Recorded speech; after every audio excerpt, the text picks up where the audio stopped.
Hello दोस्तों, स्वागत है आप सभी का।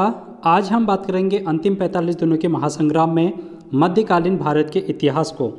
तो डेट 33 है जो कि आज हम करने वाले हैं। इससे पहले हमने 32 वीडियो है जो कि अभी तक करा दी हैं अंतिम 45 दिनों के महासंग्राम में। तो ये एक महत्वपूर्ण क्लास है जो कि आप लोगों के लिए चलाई जा रही है। अंतिम 45 दिनों का महासंग्राम। अभी आपका पुलिस कांस्टेबल का एग्ज़ाम है 18 दिसंबर तक, तो वहाँ पर तक आप लोगों के लिए बेहतरीन क्लास है जो कि जीएस की महत्वपूर्ण क्लास आप लोगों को कराई जा रही है। इसमें हम बात कर रहे थे इंडियन पॉलिटी की, जो कि हम लोगों ने ख़त्म कर दी है। अगर हम भारत के भूगोल की बात करें तो वो भी हमने ख़त्म कर दिया है। हमने विविध का टॉपिक ख़त्म कर दिया है। हमने कंप्यूटर की क्लासें ख़त्म कर दी हैं और हमने अब इतिहास को भी आधा कर लिया है लगभग, क्योंकि प्राचीन भारत का इतिहास हमने कर दिया है। हम आधुनिक भारत को इसके बाद करेंगे, लेकिन अभी हम मध्यकालीन भारत में 1-2 क्लास लाएंगे, उसके बाद हम मध्यकालीन भारत को भी समाप्त कर देंगे। तो इस तरीके से है जो कि हम अपने जीएस को कंप्लीट करेंगे। इसके अलावा रीजनिंग भी हम लोग करा रहे हैं, तो आप लोग रीजनिंग को भी देखना, वहाँ से भी आपके एग्जाम में क्वेश्चन पूछे जाएंगे। तो दिल्ली सल्तनत में हम बात करेंगे आज गुलाम वंश और खिलजी वंश की। तो इनसे महत्वपूर्ण प्रश्न आपके एग्जाम में बनते हैं, उन सभी को हम डिस्कस करेंगे। तो दोस्तों आशा करता हूँ आप सभी की तैयारी अच्छी चल रही होगी, बढ़िया तरीके से रह रहे होंगे और मस्त तरीके से पढ़ाई कर रहे होंगे दोस्तों आप लोग। तो चलिए आज की वीडियो को हम शुरू करते हैं। और अगर आप चैनल पर नए होंगे तो चैनल को सब्सक्राइब कर लेना।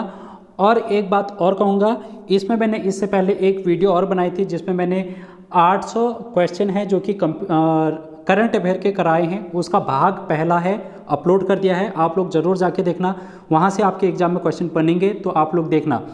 दूसरा भाग है उसका मैं 400 क्वेश्चन का, उसको आने वाले समय में 1-2 दिन के बाद ले आऊँगा, तो उसको तब आप जाके देखेंगे। लेकिन फ़िलहाल आप पहली वीडियो को देखें बढ़िया तरीके से। देखो रीजनिंग की मैं बात कर रहा था, यहाँ पर आप लोगों को 20 क्लासेस जो कि लगभग देखने को मिलेंगी। रीजनिंग के हर एक टॉपिक को बेसिक से मैंने कवर करा रखा है। उसके अलावा पेपर हल भी मैंने करा रखे हैं, आप लोग देख सकते हैं। प्रीवियस ईयर पेपर इसमें आप लोगों को मिलेंगे। और हिंदी की अगर हम बात करें तो बेसिक से हिंदी है जो कि आप लोगों को कराई गई है। कुछ टॉपिक बचे हैं, बाकी हम लोगों ने लगभग 80% सिलेबस तो कवर कर ही दिया है। हम लोगों ने वो टॉपिक नहीं कर रखे हैं जैसे कि विलोम शब्द, पर्यायवाची, वो क्वेश्चन टॉपिक तो आप लोगों को घर पे ही करने पड़ेंगे। तो इसलिए बाकी जो और एक टेक्निकल सब्जेक्ट होता है हिंदी का, वो मैंने आप लोगों को करा रखा है। अभी भी मैं आपको कराऊंगा, लेकिन फिलहाल आप लोग इनको देखना, आपके एग्जाम में यहाँ से क्वेश्चन बनेंगे। और बिनसेरियर बुक उत्तराखंड के लिए मैंने यहाँ पर कराई है। करंट अफेयर जैसे कि मैं बात कर रहा था, यहाँ पर आप लोग देख सकते हैं। अगर हम भारत के भूगोल की बात करें या फिर विश्व का भूगोल अगर आप पढ़ना चाहें तो विश्व का भूगोल भी मैंने यहाँ पर करा रखा है। उसके अलावा उत्तराखंड में अगर हम बात करेंगे, उत्तराखंड के पर्यटन वाला टॉपिक आप लोगों को मिलेगा। कंप्यूटर की क्लास यहाँ पर देखने को मिलेगी। विश्व का इतिहास आप लोगों के लिए महत्वपूर्ण रहेगा। जो पटवारी लेखपाल वाले हैं उनके लिए विश्व का इतिहास जरूर देखना, यहाँ से आपके एग्जाम में क्वेश्चन बनेंगे पटवारी लेखपाल वाले। अगर हम बात करें उत्तराखंड के भूगोल की, तो यहाँ पर भी मैंने क्लास 30 से ज़्यादा क्लास है जो कि उत्तराखंड के भूगोल की दे रखी है।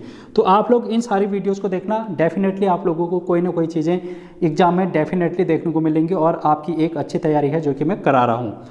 तो इसी उम्मीद से आप लोग अच्छा करेंगे और बढ़िया तरीके से अंतिम समय में रिवीजन कर रहे होंगे।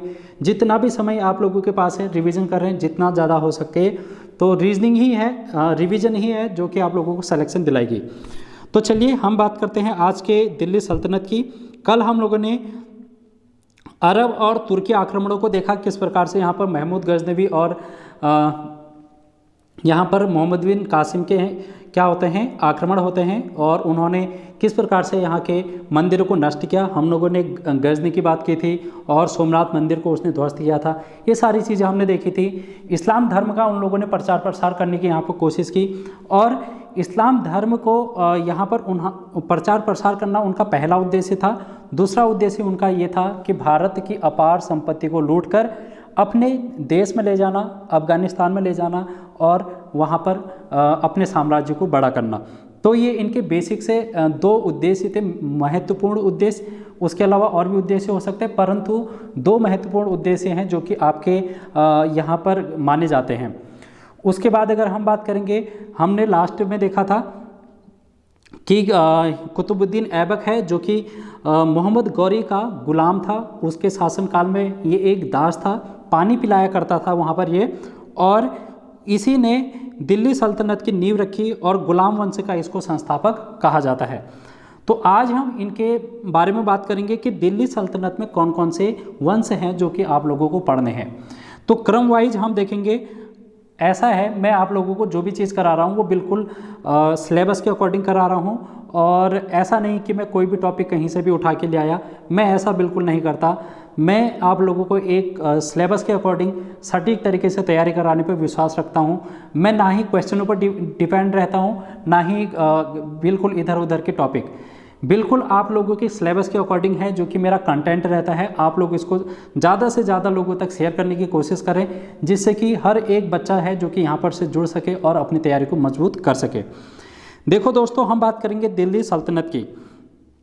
दिल्ली सल्तनत की अगर हम बात करें तो इसमें इसका कालक्रम आप लोग देख लो, 1206 से 1526 तक इसका कालक्रम माना जाता है।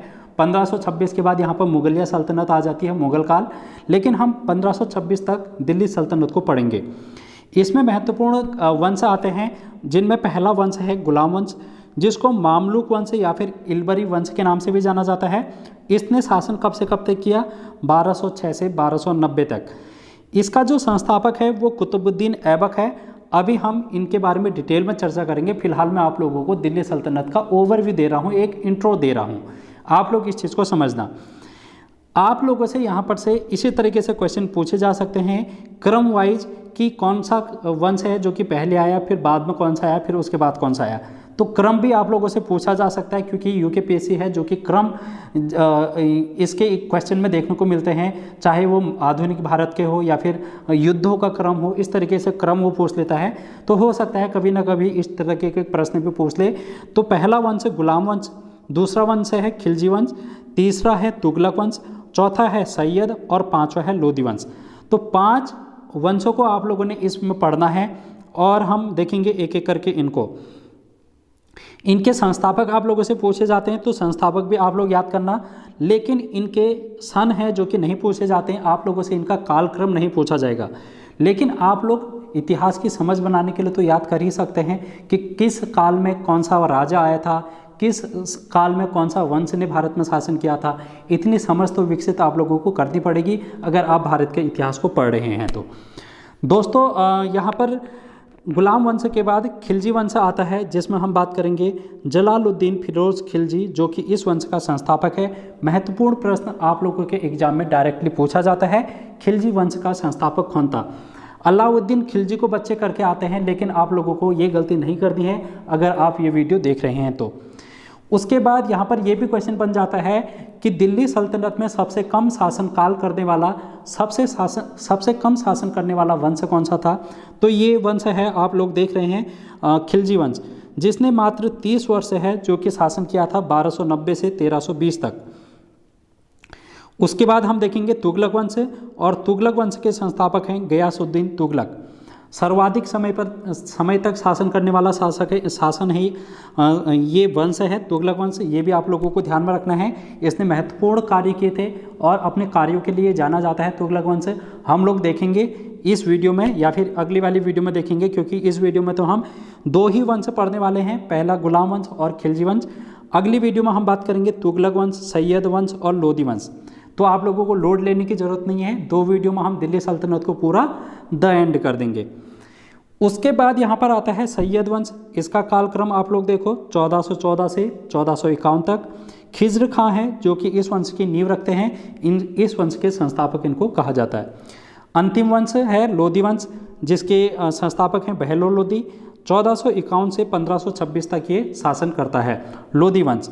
तो आप लोगों से इस प्रकार से प्रश्न पूछा जा सकता है कि दिल्ली सल्तनत का पहला वंश कौन सा था? गुलाम वंश।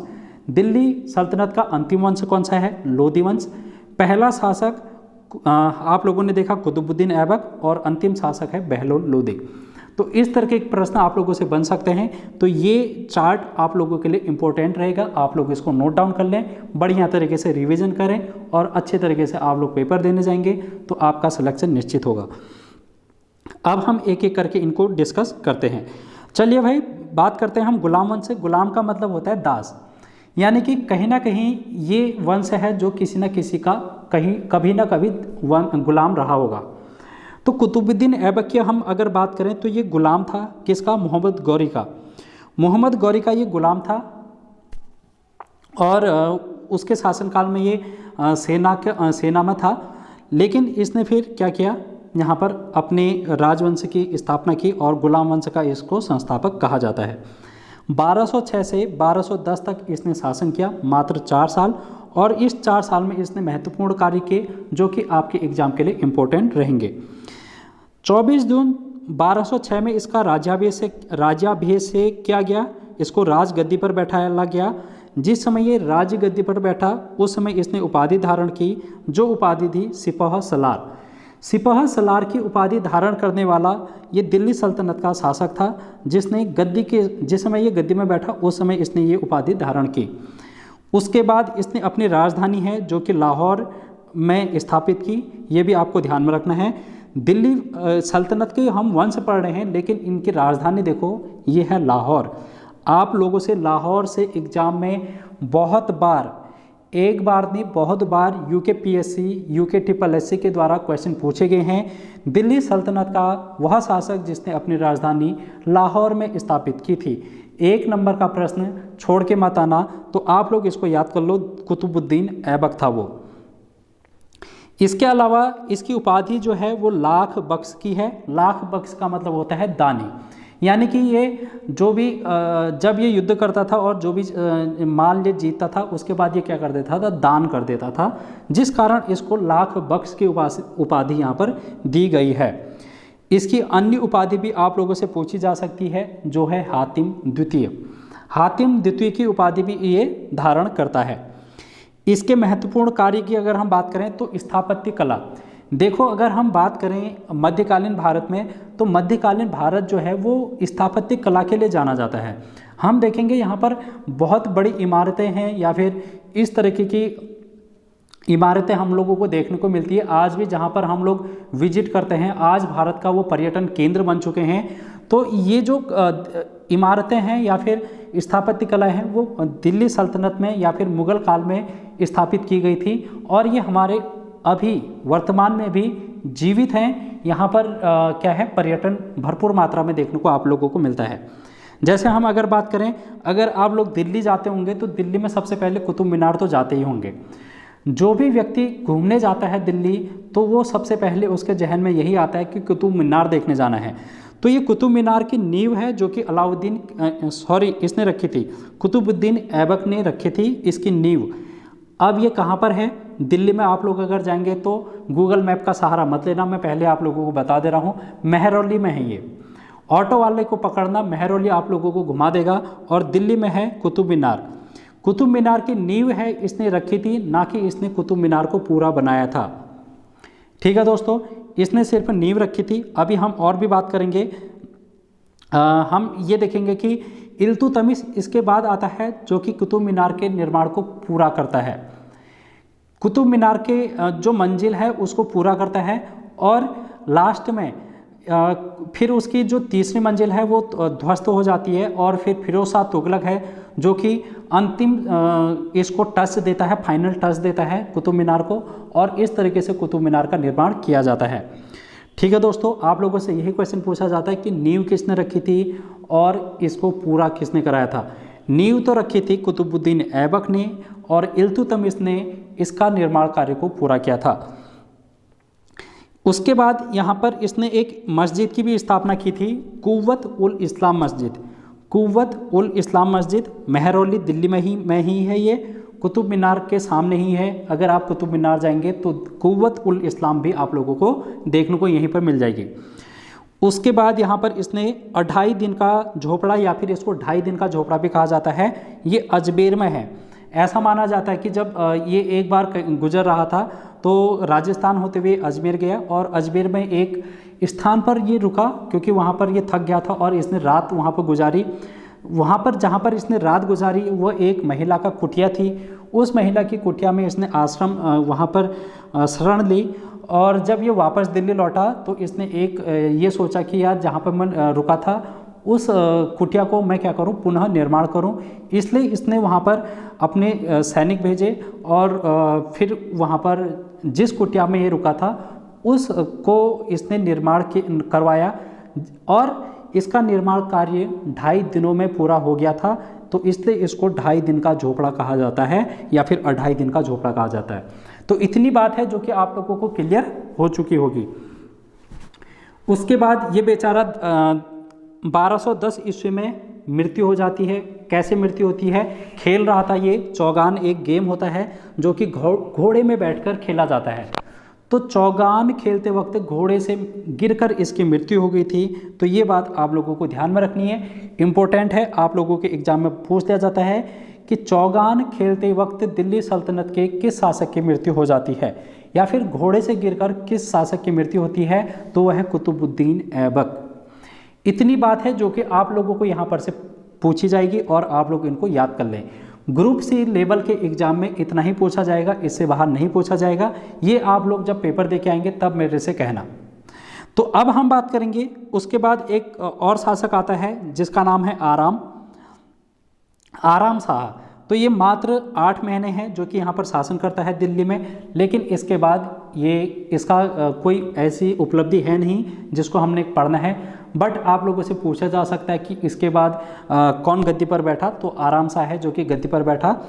लेकिन उसके बाद का जो महत्वपूर्ण शासक है आप लोगों को याद करना है, इल्तुतमिश। इल्तुतमिश है जो कि आराम शाह के बाद गद्दी में बैठता है। 1210 से 1236 इसका शासनकाल रहता है। 26 साल इसने यहाँ पर शासन किया। अब देखो ये एक महत्वपूर्ण राजा है दिल्ली सल्तनत का और महान शासक इसको कहा जाता है दिल्ली सल्तनत का। देखो कोई भी अगर शासक है, अगर वो अपनी राजधानी एक स्थान से दूसरे स्थान पर परिवर्तित कर रहा है, इसका मतलब कहीं ना कहीं वो महान रहा होगा अपने शासनकाल में। उसकी इतनी ताकत रही होगी कि वो अपनी राजधानी को परिवर्तित कर रहा है, तो कहीं ना कहीं उसका कद बड़ा रहा होगा उस समय। तो लाहौर से दिल्ली है जो कि ये अपनी राजधानी को स्थापित करता है और यही दिल्ली सल्तनत का वास्तविक संस्थापक कहलाता है। तो दिल्ली सल्तनत का वास्तविक संस्थापक भी आप लोगों से पूछा जाएगा, तो ये होगा इल्तुतमिश। संस्थापक कुतुबुद्दीन ऐबक, वास्तविक संस्थापक की अगर हम बात करेंगे तो यह है इल्तुतमिश। उसके बाद यहाँ पर मंगोलों के आक्रमण होते हैं। मंगोलों के आक्रमण में मंगोल कहाँ पर है?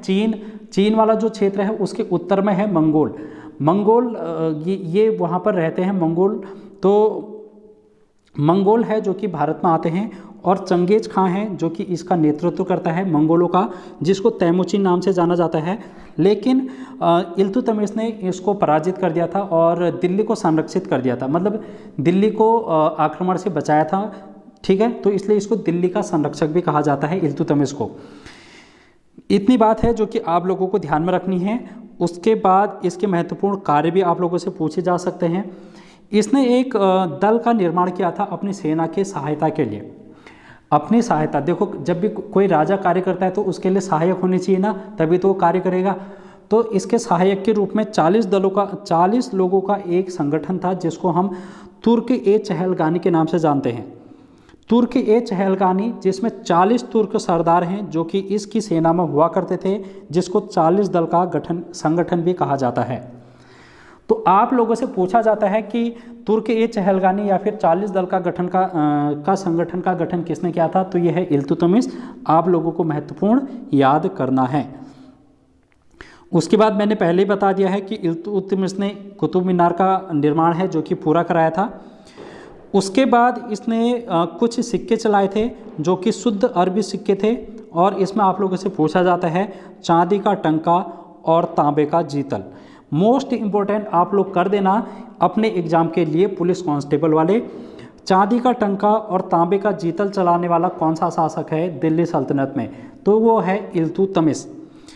उसके बाद इसने भूमि राजस्व को यहाँ पर स्थापित करने के लिए एक प्रणाली अपनाई जिसको इक्ता प्रणाली कहते हैं, और भू राजस्व एकत्रित करने के लिए इसने इक्तेदारों की नियुक्ति की। जो राजस्व इकट्ठा करेगा, जो टैक्स कलेक्ट करेगा, उनको कहा गया इक्तेदार। तो ये प्रणाली जो है वो इक्ता प्रणाली कहलाई। इस तरीके से आप लोग देख रहे हैं इल्तुतमिश के कार्य। अब ये अंतिम समय में अपना मकबरा बना के खुद चला जाता है। आप लोग देखते होंगे कि मकबरा जो है वो किसी की मृत्यु के बाद बनता है। जब मृत्यु हो जाती है उसके बाद उसका मकबरा बनाया जाता है। लेकिन ये इल्तुतमिश जो है वो पहला शासक है दिल्ली सल्तनत का जो अपना मकबरा खुद बना के जाता है। ठीक है दोस्तों, इस तरीके के इसके कार्य हैं जो कि इसीलिए इसको मकबरों का राजा कहा जाता है। तो ये बात है जो कि आप लोगों को इल्तुतमिश से ध्यान में रखनी है। उसके बाद इसके बेटे होते हैं जो कि अयोग्य होते हैं, उतने योग्य नहीं होते हैं, इसलिए जो इसका शासन संभालते हैं वो है इनकी बेटी, और बेटी का नाम है रजिया बेगम। इल्तुतमिश की बेटी रजिया बेगम है जो कि शासन कमान संभालती है 1236 से 40 तक। 4 साल इसने कमान संभाली और ये पहली मुस्लिम महिला शासिका मानी जाती है दिल्ली सल्तनत की। तो आप लोगों से पूछा जाएगा भारत में शासन करने वाली पहली मुस्लिम महिला शासिका, तो वो है रजिया बेगम जिसके पिता का नाम है इल्तुतमिश। तो इतनी बात है जो कि आप लोगों को ध्यान में रखनी है। ये इतनी खतरनाक महिला थी कि जो ये दरबार है, जैसे कि पुरुष है अभी तक एक टोपी पहन के आता था और कोट पहन के जिस तरीके से आता है उसी प्रकार ये दबंगगिरी करते हुए दरबार में आती है और चोगा और कुल्हा पहनना इसने वहाँ पर शुरू किया था महिलाओं को। जबकि आप लोग देखते हैं कि जो महिलाएं हैं इस्लाम धर्म में वो इस तरीके से नहीं रहती हैं, वो एक बुर्के में रहती हैं, पर्दा करके रहती हैं। लेकिन इसने इस प्रथा को तोड़ा था और इसने पर्दा प्रथा का त्याग किया था। ये भी आप लोगों से पूछा जा सकता है। चोगा एक प्रकार का कोट होता है जो कि शासक पहनता है, और कुल्हा है जो कि टोपी कही जाती है, जो कि एक सरदार है जो कि पहनता है। सरदार मतलब शासक। तो इसने वही चीज़ें पहनी और जिस तरह के एक पुरुष शासन करता है उसी प्रकार इस रजिया बेगम ने भी शासन किया, इसलिए इसको पहली मुस्लिम शासिका कहा जाता है। तो ये आपको ध्यान में रखना है। लेकिन ये ज़्यादा समय तक टिक नहीं पाई थी क्योंकि अल्तुनिया का एक शासक था और वो यहाँ पर आक्रमण करता है और बंदी बनाकर इसको ले जाता है। बंदी बनाने के बाद इससे वो क्या कर लेता है, विवाह कर लेता है। तो अल्तुनिया का शासक बंदी बनाकर इससे विवाह कर लेता है और बाद में ये होता है कि इसके भाइयों ने ही इन दोनों की मृत्यु कर दी थी, जिस प्रकार इसका जो शासन है वो समाप्त हो जाता है 1240 में। इसकी कोई बड़ी उपलब्धि है नहीं, तो आप लोगों को सिर्फ इतना ही ध्यान में रखना है। रजिया बेगम से छोटी बहुत उपलब्धियां रही होंगी उस समय, लेकिन फिलहाल आप लोगों के एग्जाम पॉइंट ऑफ व्यू से कोई उपलब्धि ऐसी नहीं है जो कि आप लोगों के एग्जाम में पूछी जाए। जितनी थी वो मैंने आप लोगों को बता दी। तो बहराम शाह है जो कि इसके बाद यहाँ पर शासन करता है 1240 से 1242 तक। 2 साल है जो कि ये यहाँ पर शासन करता है। इसके बारे में भी ज़्यादा उपलब्धि कोई है नहीं। 2 साल शासन कर रहा है तो 2 साल तो इसको समझने में ही लग गया होगा। तो क्या ही ये ऐसे कार्य करेगा जो कि जनता के लिए काम करेगा। लेकिन ये एक पद यानी कि एक विभाग का निर्माण है जो कि करता है, जिसका नाम आप लोगों से पूछ लिया जाता है नायब ए मामलिकात। इसको नायब ए मुमालिक भी कहा जाता है, नायब ए मुमालिक भी कहा जाता है। बहराम शाह आप लोगों को याद करना है दिल्ली सल्तनत का शासक है। उसके बाद यहाँ पर आता है मसूद शाह 1242 से 1246 तक। कोई उपलब्धि इसकी नहीं है। इसी तरीके से आप लोगों ने फिर देखना है नासुरुद्दीन महमूद आता है। उसकी भी ऐसी कोई महत्वपूर्ण उपलब्धि है नहीं। इल्तुतमिश का ये बेटा था, लेकिन इसका एक आप लोगों से उपाधि पूछ ली जाती है कि दरवेशी शासक के नाम से किसको जाना जाता है, या फिर दरवेशी शासक उपाधि किसने धारण की थी। तो ये की थी नासुरुद्दीन महमूद ने। इल्तुतमिश का ये छोटा बेटा था। तो इस प्रकार है जो कि हम लोगों ने यहाँ पर देखा। अब हम बात करेंगे बलबन की। तो बलबन ने इसकी हत्या कर दी थी यहाँ पर, किसकी, नासुरुद्दीन महमूद की हत्या कर दी थी और अपना फिर ये गद्दी पर बैठा था 1266 पर। आप लोगों से इसका नाम पूछ लिया जाता है बलबन का, तो गयासुद्दीन बलबन इसका पूरा नाम है। अगर हम इसके वास्तविक नाम की बात करें दोस्तों तो बहाउद्दीन इसका नाम है। क्या नाम है, बहाउद्दीन इसका वास्तविक नाम है। ये भी आप लोगों को ध्यान में रखना है। 1266 से 1287 तक ये शासन करता है। अब देखो इसने कुछ महत्वपूर्ण चीज़ें हैं जो कि यहाँ पर की हैं बलबन ने, वो आप लोगों को एग्जाम में पूछी जाती हैं बलबन से। तो एग्जाम पॉइंट ऑफ व्यू से ये आपके एग्जाम के लिए इंपॉर्टेंट रहेगा। यूकेपीएससी में भी पूछा जाता है, यूके ट्रिपल एस से भी यहाँ से भर के क्वेश्चन पूछता था बलबन से। जैसे कि सिजदा और पाइबोस जैसी ईरानी पद्धति को लागू करने वाला शासक कौन था। सिजदा और पाइबोस, यानी कि कोई भी इसके दरबार में आएगा, सिजदा मतलब सर झुका के इसको प्रणाम करेगा, इसके पैर छुएगा, पाइबोस सर झुका के इसके पैर छुएगा, तो ये है बलबन। जो भी इसके दरबार में आएगा वो क्या करेगा, सर झुकाएगा और इसके पैर छुएगा, तो ये इसका एक नया पद्धति है जिसको सिजदा और पाइबोस कहा गया। उसके बाद इसने राजत्व का सिद्धांत है जो कि लागू किया। राजत्व मतलब किंगशिप का इसने सिद्धांत है जो कि यहाँ पर लागू किया था। इसका मतलब यह है कि ये ईश्वर का प्रतिनिधि समझता था अपने आप को। ये अपने आप को इतना 30 मार का समझता था, ये कहता था कि मैं ही ईश्वर हूँ, मैं ईश्वर का प्रतिनिधि हूँ, इसीलिए मेरे सामने आके झुको और मेरे पैर छुओ। तो ये बातें हैं जो कि आप लोगों को इससे ध्यान में रखनी है। राजत्व का सिद्धांत जो कि ये क्या कहता था कि ईश्वर का मैं प्रतिनिधि हूँ, मैं ही सर्वे सर्वा हूँ, ये बात ये बलबन कहता था। उसके बाद 40 दल को ये समाप्त करता है। जो इल्तुतमिश ने 40 दलों का संगठन बनाया था उसमें ये बलबन भी था। उन 40 में से एक शासक, जो 40 दलों में एक व्यक्ति था वो बलबन भी था।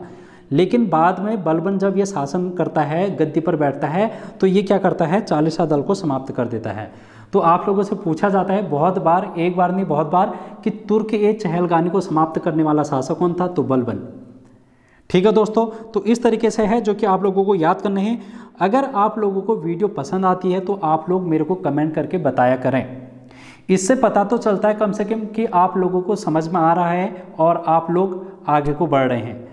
और अगर समझ में आता है तो ज़्यादा से ज़्यादा लोगों तक शेयर भी कीजिए करें, अपने ग्रुप में शेयर कर दें कहीं ना कहीं, तो जिससे कि और भी हैं जो कि आपके सहपाठी हैं, मित्रगण हैं, जो कि इस क्लास से फ़ायदा ले सकें। ठीक है दोस्तों, उसके बाद इसने लौह और रक्त नीति का अनुपालन किया। जो भी इसके प्रतिद्वंदी होते थे उनको हराने के लिए इसने लौह और रक्त नीति को अपनाया था। तो इस तरीके का ये शासक था। इसने एक पारसी नववर्ष, इसने एक त्यौहार की भी शुरुआत की थी जिसको नवरोज कहा जाता है।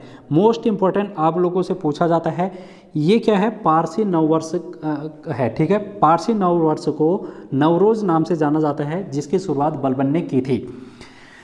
उसके बाद यहाँ पर आप देखेंगे इसके दरबार में एक कवि आता है जो कि फारसी कवि है जिसका नाम है अमीर खुसरो। अमीर खुसरो इसके दरबार में है, दरबारी कवि है इसका। अब हम अमीर खुसरो के बारे में जान लेते हैं यार, क्योंकि यहाँ से आपके एग्जाम में अमीर खुसरो से बहुत बार आप लोगों से क्वेश्चन पूछ लिया जाता है और आप लोग अब गलत मत करके आ जाना, क्योंकि जो मैं बताऊँगा वही क्वेश्चन आप लोगों को पूछा जाएगा। पहली बात ये पूछ लिया जाएगा कि अमीर खुसरो कितने शासकों के समकालीन था। तो ये था बलबन से लेकर मोहम्मद बिन तुगलक। हम देखेंगे अगली वीडियो में तुगलक में महमूद बिन तुगलक MBT को देखेंगे, तो ये तब तक दरबारी कवि रहता है। बलबन से लेकर मोहम्मद बिन तुगलक तक 7 राजाओं के ये समकालीन कवि था। तो आप लोगों से यही क्वेश्चन पूछ लिया जाएगा पहला। दूसरा क्वेश्चन ये पूछ लिया जाता है 2016 में एक पेपर हुआ था, आप लोग 2016-17 में एक पेपर हुआ था ARO का, हाई कोर्ट ARO का पेपर हुआ था। उसमें ये पूछ लिया था कि अमीर खुसरो का संबंधी निम्न में से किससे नहीं है। तो आप लोगों को ऑप्शन दे दिया था सूफी संत, लेखक, कवि, संगीतकार, इतिहासकार। तो इस तरीके से आप लोगों से क्वेश्चन पूछ लिया था। तो ये जो अमीर खुसरो हैं इनका संबंध सूफी संत भी हैं, ये लेखक भी हैं, कवि भी हैं, संगीतकार भी हैं और इतिहासकार भी हैं। मोस्ट इम्पोर्टेंट अमीर खुसरो को आप लोग रट लेना। इनको पैरट ऑफ हिंद कहा जाता है। तोता ए हिंद की उपाधि किसकी है, तो यह है अमीर खुसरो की। आप लोगों को याद करना है, वेरी मोस्ट इम्पोर्टेंट, आप लोग इनको लिख लेना। उसके बाद तबला और सितार के आविष्कारक के रूप में भी इनको जाना जाता है, तो ये भी आप लोगों को ध्यान में रखना है। तबला और सितार के आविष्कारक कौन हैं, तो ये हैं अमीर खुसरो। तो दोस्तों इस प्रकार से है जो कि हमने बलबन देखा। बलबन के बाद यहाँ पर कैकुबाद है जो कि शासन करता है और ज़्यादा समय तक ये लोग टिकते नहीं हैं। उसके बाद शमसुद्दीन कैमूर आ जाता है जो कि गुलाम वंश का अंतिम शासक होता है। तो इस प्रकार 1290 में गुलाम वंश का अंत हो जाता है और खिलजी वंश है जो कि यहाँ पर स्थापित हो जाता है। अब हम बात करेंगे खिलजी वंश की, और खिलजी वंश 1290 से 1320 ईस्वी तक शासन करता है। 30 साल है जो कि ये शासन करता है। हमने देखा कि ये सबसे कम शासन है जो कि करता है दिल्ली सल्तनत में। तो वीडियो कैसी लग रही है आप लोग पहले कमेंट करके बता दो मेरे को। उसके बाद हम बात करेंगे जलालुद्दीन खिलजी की। दोस्तों पुलिस कांस्टेबल के एग्ज़ाम को ध्यान में रखते हुए मैं आप लोगों को ये महत्वपूर्ण क्लास है जो कि करा रहा हूँ, तो आप लोग इसको ज़्यादा से ज़्यादा शेयर ज़रूर करना। उसके बाद आप लोग देखेंगे यहाँ से क्वेश्चन जब बनेंगे तो पटवारी लेखपाल वाले और फॉरेस्ट गार्ड वालों के लिए भी ये क्लास इम्पोर्टेंट हो जाएगी।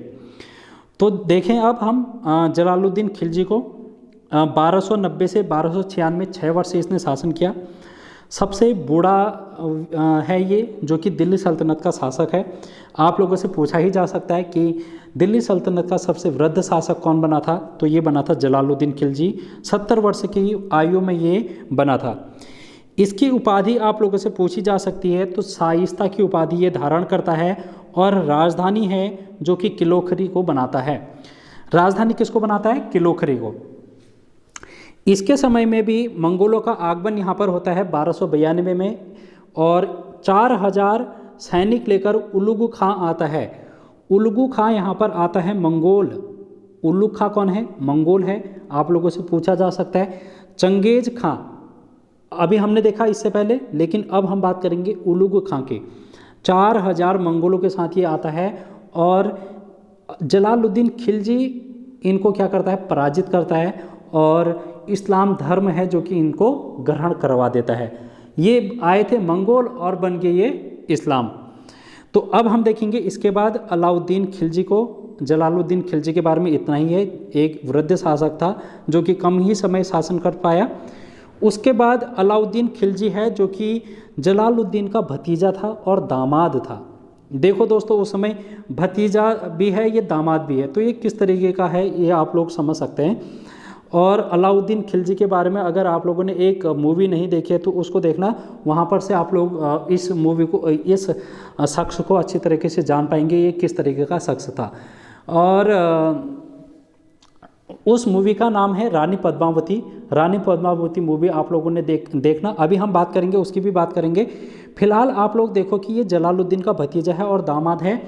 इसने ही अपने ये जो जलालुद्दीन है उसको मारा था। इसने ही उसकी हत्या कराई थी। खुद नहीं मारा था बल्कि किसी नाविक से, ऐसा कहा जाता है कि नाविक के द्वारा इसने उनकी हत्या कराई थी। इसका बचपन का नाम अली गुरसास्प था। अलाउद्दीन खिलजी के बचपन का नाम क्या था? अली गुरसास्प था। जिस समय ये दिल्ली सल्तनत के गद्दी पर बैठा उससे पहले ये क्या था? कड़ा मानिकपुर का गवर्नर था। आप लोगों से पूछा जाता है कि गद्दी पर बैठने से पहले अलाउद्दीन खिलजी कहाँ का गवर्नर था? तो ये था कड़ा मानिकपुर, दक्षिण भारत। उसके बाद ये उपाधि है जो कि धारण करता है सिकंदर ए सानी, और इसको युग का विजेता भी कहा जाता है। युग का विजेता या फिर सिकंदर ए सानी। इतनी बात है जो कि आप लोगों को यहाँ पर से ध्यान में रखनी है। इसके महत्वपूर्ण कार्यों को आप लोग देख सकते हैं क्योंकि कार्य हैं जो कि इसके इम्पोर्टेंट हैं। सैन्य देखो, इसने अपनी सेना है जो कि मजबूत बनाई थी, और सेना मजबूत बनाई थी तो इसने स्थायी सेना का यहाँ पर गठन कर दिया था। अभी तक स्थायी सेना दिल्ली सल्तनत में नहीं थी, लेकिन अब इसने क्या कर दिया? स्थायी सेना का गठन कर दिया। और सेना की जो आवश्यकताएं हैं, सेना के लिए जो भी आवश्यकताएं होंगी उनकी आवश्यकताओं की पूर्ति के लिए एक नया विभाग बना दिया, जिस विभाग को कहा जाता है दीवान ए रियासत। तो आप लोगों से क्वेश्चन पूछा जाएगा कि दिल्ली सल्तनत में दीवान ए रियासत का संबंध किससे है? तो ये एक सैन्य विभाग था। उसके बाद इसने अपनी सेना में दाग और हुलिया पद्धति अपनाई। देखो जैसे जो इसकी सेना हुआ करती थी उनके घोड़े हुआ करते थे। जो भी सेना होगी उसके घोड़े होंगे, और घोड़े में भी ये क्या कर देता था? ठप्पा लगा देता था, जिसको दाग और हुलिया पद्धति कहा जाता था। जिससे कि ये कहा जा सकता था कि जो बाहरी शासक हैं, जो बाहर के शासक हैं, या फिर दिल्ली सल्तनत में जो हो सकता है कोई क्या करें, बाहर का शासक यहाँ पर गुप्तचर बन के आ जाए। बाहर की कोई सेना है जो कि गुप्तचर बन के आ जाए, उनके घोड़े यहाँ पर आके सेना में शामिल हो सकते हैं। इसलिए इन्होंने क्या किया? इसने क्या किया? हर एक घोड़े में ठप्पा लगा दिया, जिससे कि अब ये होगा कि इसी की सेना है, वो इसकी पहचान हो गई वो। तो इस तरीके से इसने अपनी सेना को मजबूत किया था, और इस सेना का मजबूत का कारण ही था कि इसने क्या किया, इसने रतन सिंह को चित्तौड़ में हराया था। अभी हम उसको भी बात करेंगे, ठीक है। उसके अलावा इसने महत्वपूर्ण कार्य किए थे। भू राजस्व की दर है जो कि इसने बढ़ाकर 1/2 कर दी थी। ये भी आप लोगों को ध्यान में रखना है। भू राजस्व की दर 1/2 किसने की थी, वो की थी खिलजी ने, अलाउद्दीन खिलजी ने। इसके अलावा इसने कुछ और कर लगाए जिससे कि इसके पास और धन आ जाए। घरी और चरी कर लगाए इसने।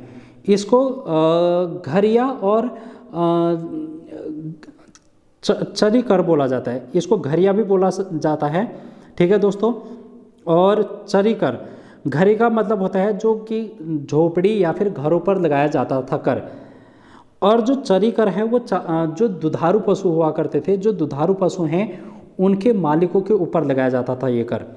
तो घरी और चरी कर, इस प्रकार इसके जो राजस्व है उसमें वृद्धि होती थी। और जैसे ही जब किसी के राजस्व में वृद्धि होगी तो वो क्या करेगा, अपनी सेना को मजबूत करेगा। जब मजबूत करेगा तो वो आक्रमण करेगा, और आक्रमण करेगा, जिसकी सेना मजबूत होगी वो जीतेगा ही जीतेगा। इसने खुम्स कर भी यहाँ पर लागू किया। खुम्स कर क्या होता था, लूट का धन होता था। आप लोगों से पूछा जाएगा खुम्स कर, मोस्ट इंपोर्टेंट आप लोग कर लेना। लूट का धन होता था, जैसे कि इसके जो सेना होती थी लूट, क्योंकि उस समय लूट ही है जो कि ये लोग करते थे। हम लोग भारत में देखते हैं कि सबसे भारत में पहले चोरी बहुत हुआ करती थी, तो चोरी में ये लोग लूट के धन को एकत्रित करते थे। जितना भी धन जैसे एक सेना का एक इसका सैनिक है, वो क्या करेगा, जितना भी धन लूट के लाएगा उसको क्या करेगा, दरबार में लाएगा। उसका हिस्सा किया जाता था, 4 हिस्से उसके किया जाते थे। 4 हिस्से में से 3 हिस्सा राजा को देना अनिवार्य था, इसने ये कर दिया था। और 1 हिस्सा है जो कि उस सैनिक को दिया जाता था जो कि लूट के लाएगा। तो इस प्रकार इसने खुम्स कर लागू किया और अपनी संपत्ति को है जो कि इसने बढ़ाया था। उसके बाद यहाँ पर आप देखेंगे भूमि की पैमाइश करने वाला पहला शासक था ये। इसने भूमि की पैमाइश भी कराई। पैमाइश मतलब नापजोक, भूमि की नापजोक इसने कराई, जिससे कि ये पता चल सके कि कौन कितनी खेती कर रहा है। और जब खेती करेगा तो उसे टैक्स लिया जाएगा, टैक्स लिया जाएगा तो इसका राजस्व बढ़ेगा। इसने बाजार व्यवस्था को भी यहाँ पर लागू किया, यानी कि मार्केट, इसके समय में मार्केट है जो कि बहुत सटीक यहाँ पर देखने को मिलती है। सहनाए मंडी है जो कि खाद्यान्न और बिक्री के लिए यहाँ पर लोग खाद्यान्न लाया करते थे। और जैसे आप लोग अभी वर्तमान में देखते हैं मंडियाँ होती हैं जहाँ पर किसान वर्ग अपना माल लेकर लाकर बेच सकता है, वैसे ही इसने सहनाई मंडी बनाई जहाँ पर लोग अपने खाद्यान्न को लाते थे और यहाँ पर बेचा करते थे। तो खाद्यान्न बिक्री के लिए इसने सहनाई मंडी बनाई। उसके बाद इसने सराय अदल भी बनाया। सराय ए अदल भी बाजार की एक व्यवस्था है। ऐसा बाजार हुआ करता था जहाँ पर वस्त्र या फिर जड़ी बूटी, तेल, इस तरीके के सामान यहाँ पर मिलते थे। तो अलग से, जैसे आप लोग देखते हैं अलग अलग मार्ट आजकल खुल गए हैं, ठीक है, मॉल खुल गए हैं। तो मॉल में क्या होता है, हर एक सामान अलग अलग होता है। तो उसी प्रकार इसने भी क्या किया, हर एक चीज़ को अलग अलग मार्केट बनाई। तो जिसमें इसने वस्त्र, जड़ी बूटी, जो भी आपके डेली रोज़मर्रा के सामान हैं वो इस सराय ए अदल में मिला करते थे। अब देखो, अगर ये इस तरह की व्यवस्था करेगा तो एक ये क्या करेगा, गुप्तचर भी रखेगा।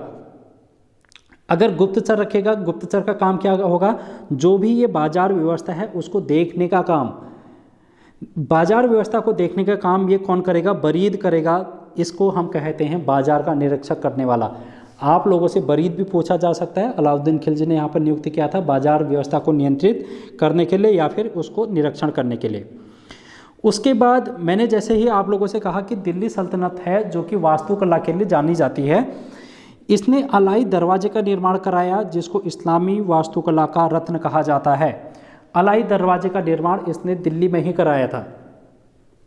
कहाँ पर कराया, इसने मेहरौली में कराया था। मेरे ख्याल से ये जानकारी आप लोग इसको 100% मत समझना। ये अलाई दरवाजे का निर्माण मेरे ख्याल से जहाँ पर कुतुब मीनार है वहीं पर कराया था, बट इसमें मैं श्योर नहीं हूँ, ठीक है। लेकिन इस बात को आप ये ध्यान में रखना कि इस्लामी वास्तुकला का इसको रत्न कहा जाता है। इसने दिल्ली में 1000 खंबा नामक महल का भी स्थापना की थी। जमायत एक खाना मस्जिद भी इसने बनाई थी और सीरी का किला भी इसने बनवाया था।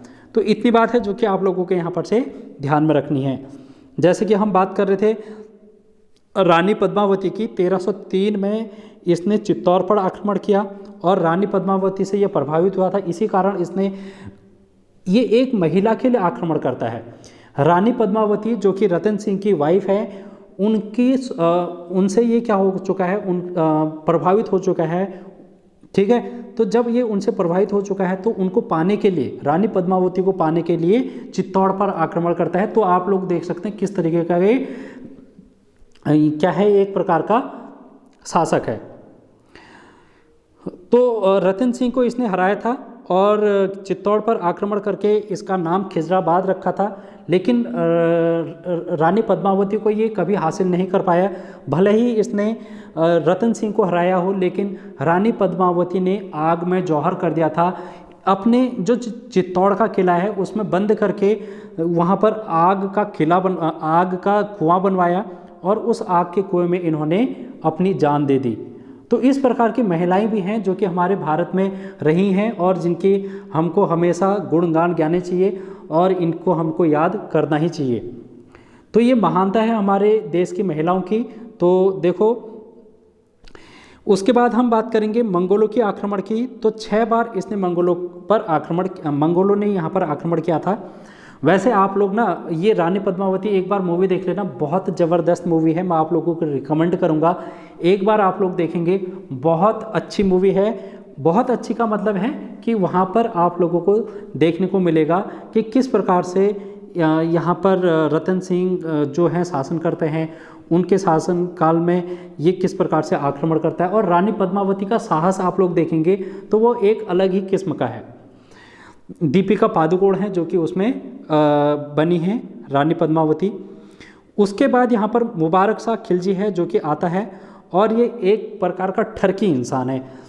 ठरकी कहने का मतलब ये है कि ये कभी कभी अपने दरबार में लड़कियों के कपड़े पहन के आ जाता था, लड़कियों के वेशभूषा बना के आ जाता था और ये नंगा दौड़ने लग जाता था। ठीक है, तो इस प्रकार का ये शासक था और ये एक विलासी किस्म का शासक था। जब भी किसी शासन में ऐसे व्यक्ति आते हैं तो उस शासन का पतन होना निश्चित है।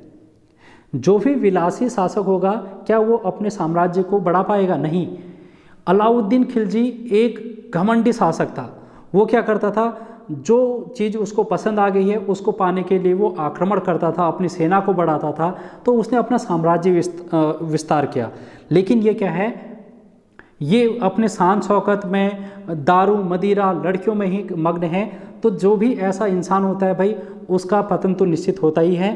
तो इसका भी यहाँ पर पतन हो गया और इसने, लेकिन खलीफा की उपाधि है जो कि इसने धारण की थी। और उसके बाद आप देखोगे खुसरो शाह है जो कि इस गुलाम वंश का अंतिम शासक होता है।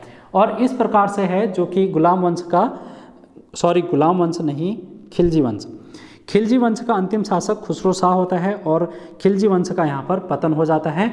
इसके बाद हम देखेंगे तुगलक वंश। अगली वीडियो का वेट कीजिएगा, तुगलक वंश को हम अगली वीडियो में पढ़ेंगे। तब तक बने रहिए मेरे साथ, चैनल को सब्सक्राइब कीजिएगा।